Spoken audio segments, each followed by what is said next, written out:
Hello, magandang tanghali. Kain po tayo. Juice, shot, puno. Joke lang.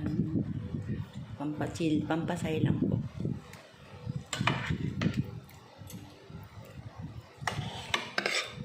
Mga kabayan, kapag tumatanda na po tayo, dapat po maging tayo sa pagkain.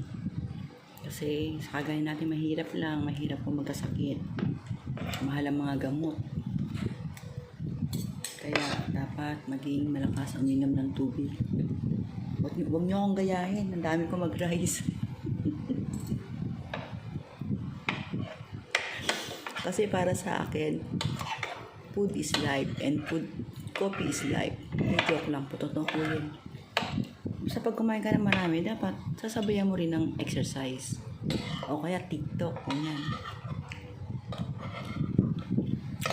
Or Zumba. Hindi pa ako nagbibiro, totoo po yun. At higit sa lahat, 8 glass of water every day. Tapos, higit sa lahat, dapat lagi kang nakangiti and lagi masaya ang puso kapag nakangiti. Laughter is the best medicine.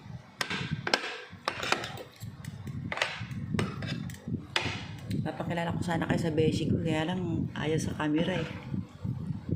Ang sarap niya magluto, promise. Ayaw pa niya maniwala sa akin, binabola ko raw siya. Ang sarap.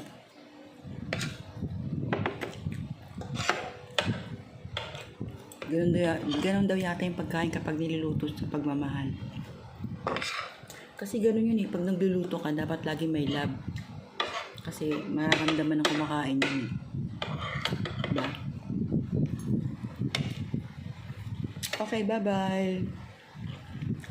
Kasi kailangan nating ang pagkain ay grasya mula sa taas. Bye-bye.